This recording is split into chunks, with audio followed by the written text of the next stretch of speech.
Number 22. 22. Danielle's coming up from behind you there.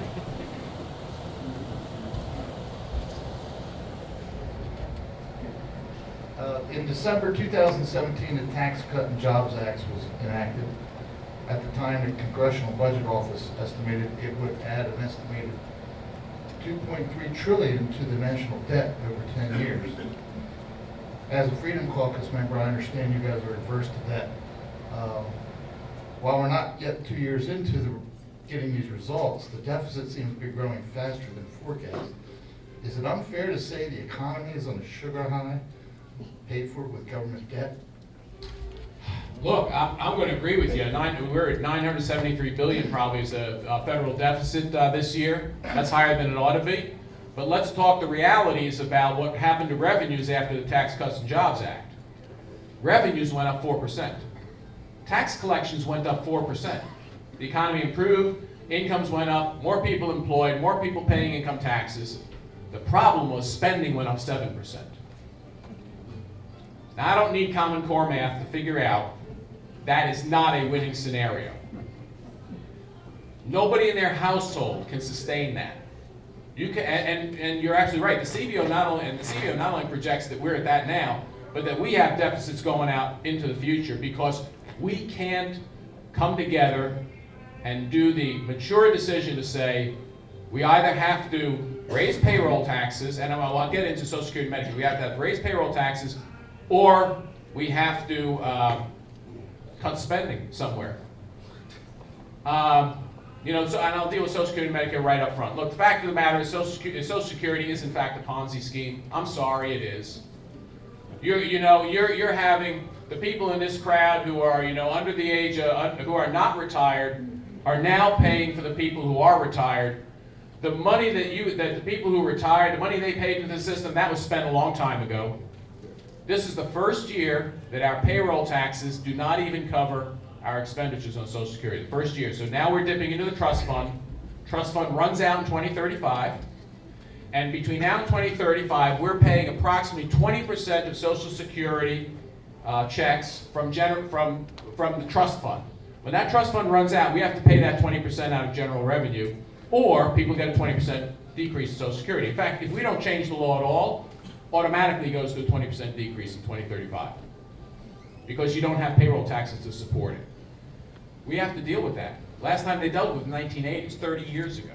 Last time they dealt with it, and they dealt with it the way it should be dealt with. It said, I think it says, okay, we're going to talk a little bit about whether or not, how we do payroll tax, whether we increase the amount of income on which you pay payroll tax, and then we talk about raising the full retirement age. Just like in 1980, we didn't raise the early retirement age, but we raised the full retirement age. And not for people who are near retirement, but for people who are 20 years out from retirement. So when they get there, yeah, they're going to, if they want full retirement, they're going to have to go to age 70. In my idea, they're going to have to go to age 70.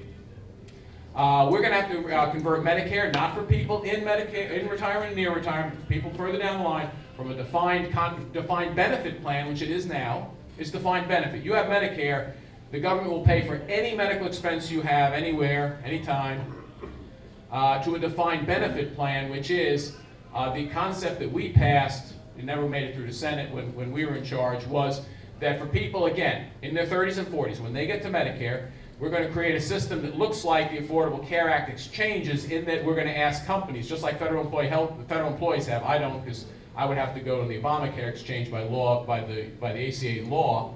But our federal employees, the people who work for the federal government, get a book about this thick. It has a whole bunch of plans in it. And the way the federal government works is they tell you, this is the amount we give you. If you pick a plan that is covered by this, then you don't pay anything. If you pick a better plan, then you pay the difference. And our deal was we were going to pay, our plan was we pay for the second lowest price plan, not the lowest. And in fact, if you pick the lowest price plan, we send you a check for the difference. But if you want a higher price plan, you pay the difference. So it's a defined contribution plan, just the same way that a lot of companies operate. We think those two changes would actually put both Social Security and Medicare on much. Now, they're not going to solve the deficits. Our big deficit problem now is actually our federal debt. which at, you know, our federal debt is now $23 trillion at 2%. We're just under 2% average interest on our federal debt. That's $400 billion a year. That's half our Defense Department budget, more than half, as we pay on our federal debt. And if interest rates go up to the normal historical 4%, and our deficits rise, as the CBO projects, at almost $1 billion a year, in 5 years, we will approach $1 trillion in just debt repayment. We can't do it. We have to have an adult discussion. We have to have a discussion. Now, why don't we have that discussion?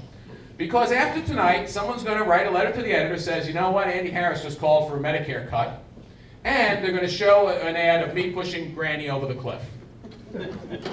That's what we've reduced it to. We can't do that anymore.